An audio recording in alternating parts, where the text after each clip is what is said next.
تو آپ نے بہترین سوال کیا ہے کہ جب کسی سے گناہ ہو جائے تو پھر اس کا ازالہ کیسے. دیکھیں اسلام میں ایک کانسیپٹ ہے توبہ کا. توبہ تو بندہ جو ہے جب رب تبارک و تعالیٰ کی بارگاہ میں واپس آ جائے، پلٹ آ جائے، تو اسی پلٹنے والی کیفیت کا نام توبہ ہے. سبحان اللہ سبحان اللہ. تھپڑ مارنے گال پر اس کا نام نہیں ہے، اور نہ ہی کان پکڑنے کا نام ہے. پلٹ آنے کا نام اللہ تبارک و تعالیٰ کی طرف سے پھر سے آ گیا اسی جگہ پر جہاں رب تعالیٰ کی منشا ہے، مرضی ہے. یہ توبہ ہے. اور توبہ کے متعلق تو فرمایا ہے، قرآن تو کہتا ہے ان اللہ یحب التوابین و یحب المتطہرین. یہ ازالہ میں بتا رہا ہوں، ابھی میں نے توبہ کی آپ کو تعریف نہیں بتائی. سمجھ گیا میں. ازالہ کہ بندہ جو ہے گناہوں کے بعد واپس اس دلدل سے کیسے آ سکتا ہے، تو اس کے لیے اللہ نے یہ دروازہ رکھا ہے توبہ کا. سبحان اللہ. اور رب تعالیٰ فرماتا ہے بے شک اللہ توبہ کرنے والوں کو پسند کرتا ہے اور پاک رہنے والوں کو پسند فرماتا ہے. سبحان اللہ سبحان اللہ. مفتی صاحب ظاہر بات ہے بنیادی سوال یہی ذہن میں آتا ہے کہ بھئی توبہ کہتے کسے ہیں. بیسیکلی اس کو بھی تو سمجھنے کی ضرورت ہے نا. اور ساتھ ہی یہ بھی ارشاد فرما دیجیے گا کہ کیا ہر قسم کا گناہ توبہ سے معاف ہو جاتا ہے؟ ہاں بالکل. آپ کو یہ بھی سمجھ کے چلنا چاہیے کہ توبہ ہے کیا چیز. جی. لوگوں میں یہ چیز جو پھیلی ہوئی ہے اس کا نام ہی توبہ نہیں ہے. جیسے کان پکڑ لیا، گال پر تھپڑ مار لیا، نہیں، بلکہ توبہ کے جو اصول ہیں، اس کے جو شرائط ہیں، اس میں پہلی شرط یہ ہے کہ جو کیا ہے گناہ یا جو برائی اس پر پچھتاوا ہو. نمبر 1. اچھا. شرمندگی تو ہونی چاہیے، میں نے جو کیا ہے وہ غلط ہے. ندامت ہو، تو ندامت آئی تو توبہ کا پہلا درجہ اس کے اندر آ گیا ہے. صحیح.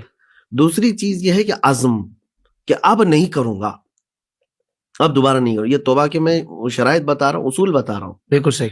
اور پھر اگر جیسے حقوق ضائع کیے ہیں کسی کے تو اس حقوق کی تلافی بھی کرے. تو یہ سب چیزیں ملا کر کے جب بندہ توبہ کرتا ہے تو پھر اس توبہ کا اسے فائدہ بھی ہے.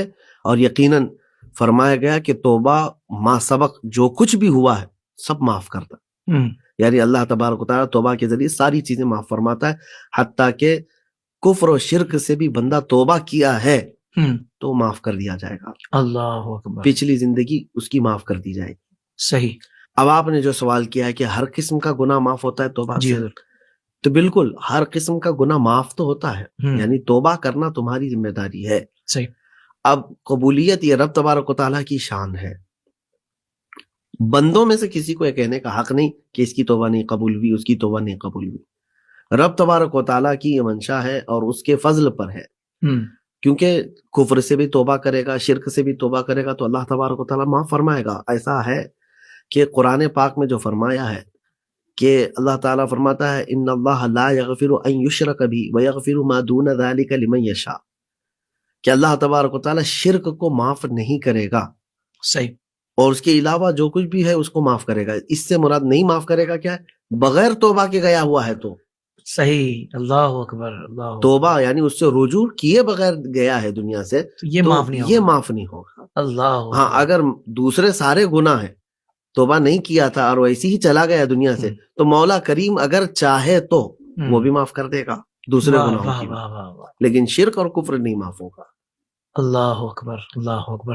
کبھی کبھی مصطفی یہ بھی خیال آتا ہے کہ یار بار بار مطلب گناہ کرتا ہوں، توبہ کرتا ہوں مگر بچ نہیں پاتا، پھر گناہ ہوتے ہیں. یہ سوچ کر بندہ پھر توبہ کرنا ہی چھوڑ دے کہ میں تو چھوڑتا ہی نہیں ہوں، تو کیا یہ مناسب ہے؟ یہ اس طرح کا جو خیال آ رہا ہے یہ شیطان کی چال بازیاں ہیں. چال بازیاں ہیں کہ شیطان اب تم کو یہ وسوسہ ڈال کر کے دور کرنا چاہتا ہے کہ بندہ توبہ کیا اور اس کے بعد پھر گناہ کیا تو شیطان دل میں یہ ڈالتا ہے کہ تو دھوکے باز ہے، اللہ تبارک و تعالیٰ کو دھوکہ دے رہا ہے. نہیں، رب تبارک و تعالیٰ نے کہاں یہ فرمایا کہ ایک بار توبہ کرے گا تو معاف کروں گا، 2 بار کرے گا تو قبول ہوگا، پھر تیسری بار نہیں. بلکہ وہ تو رحمان، اس کی وسعت ایسی رحمت کی ہے، سمندر کے جھاگ کے برابر بھی گناہ ہو تو رب تبارک و تعالیٰ معاف فرمائے گا. اللہ اکبر. سبحان اللہ. بندے کو کبھی بھی مایوس ہو کر کے یہاں نہیں بیٹھنا ہے کہ اب کیا ہوگا، 80 سال کا ہو گیا، 70 سال کا ہو گیا، اب کیا ہوگا. یہاں پر مولانا کی ایک حکایت میں آپ کے سامنے عرض کرتا ہوں. مولانا جلال الدین رومی اس کو فرماتے ہیں کہ مدینے میں رہنے والا ایک بوڑھا شخص جو بانسری بجا کر کے اپنی کمائی کرتا تھا، روزانہ اس کا کام یہی تھا کہ بانسری بجاتا، اچھی راگ نکلتی تھی، لوگ اس کو پیسے دیتے تھے. لیکن جیسے جیسے بڑھاپا آیا تو اب سانس پھولنے لگ گئی، اب وہ لے بیٹھ نہیں پاتی، سر نہیں آ پاتے، اب لوگ سننا چھوڑ چکے. اب آمدنی نہیں ہے، بھوکا ہو گیا، کلاش ہو گیا. یہ جنت البقیع کی طرف آیا. یہ دور ہے حضرت عمر فاروق رضی اللہ تعالیٰ. تو اب یہ آیا جنت البقیع میں آ کر کے اس نے اپنی بانسری توڑ دی.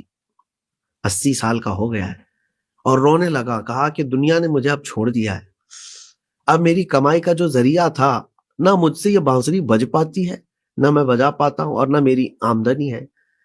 لیکن اب لوگ مجھ سے کترانے لگ گئے، راستہ چھوڑنے لگ گئے. میرے پالنہار، کیا تو بھی مجھے چھوڑ دے گا؟ اللہ، کیا میرا تو رزاق نہیں ہے؟ مجھے رزق تو نہیں عطا کرے گا؟ وہ بوڑھا درد سے رو رہا تھا اور روتے روتے وہاں پر غش کھا کر کے جنت البقیع میں گرا ہوا تھا. حیرت کی بات ہے کہ روایت میں بتایا گیا حضرت عمر فاروق رضی اللہ تعالیٰ عنہ مسجد نبوی میں اس وقت تھے تو آرام کر رہے تھے. رسول کریم صلی اللہ علیہ وسلم تشریف لائے. کہا عمر اٹھو، اللہ کا حکم ہے، اس کا ایک محبوب بندہ بھوکا ہے، اپنے گھر سے کھانا لے جاؤ، اس کو کھلاؤ. اللہ اکبر. حضرت عمر دوڑے دوڑے آئے اور لے کر کے کھانا اپنے گھر سے. جب یہاں تلاش کرتے ہیں کون ہے، ایک بوڑھا گرا ہوا ہے اور اس کو اٹھایا. کہا کیا بات ہے، یہاں کیوں سویا ہے، بھوکا ہے تو؟ اس نے کہا ہاں بھوکا تو ہوں، مجھے کھانے کی ضرورت ہے. لیکن امیر المومنین کو سامنے دیکھ کر کے تو کپ کپی بھی ہے کہ کہیں پکڑے ماریں گے، ابھی کیا کریں گے، سزا دیں گے. آپ نے اس کو توشادان کھول کر کھلایا بھی. اور جب کھایا تو اس بوڑھے نے پوچھا کیا آپ مجھے جانتے ہیں؟ حضرت عمر نے کہا مجھے نہیں معلوم، تو ہے کون؟ کہا پھر کھلانے کے لیے اتنی رات آئے؟ کہا اے نادان، یہ میرے گھر سے میں اپنے ارادے سے نہیں آیا، میں تو سویا تھا. خواب میں رسول رحمت صلی اللہ علیہ وسلم تشریف لائے اور کہا کہ فلاں ایک بندہ بھوکا ہے، اللہ کا حکم ہے، جاؤ اپنے گھر سے کھانا لے کر جاؤ، اسے کھلاؤ. جیسے ہی حضرت امیر المومنین نے یہ فرمایا، وہ بوڑھا چیخ مار کر کے گرتا ہے اور کہتا ہے کہ رحمان تیری رحمت کیسی، 80 سال تجھ سے دور رہا، آج آیا تو آج تو نے وقت کے خلیفہ کو کھانا دے کر میرے پاس بھیجا ہے. کوئی ایسا وقت ہے نہیں اللہ کہ جب گناہوں کی توبہ نہیں ہوتی ہو.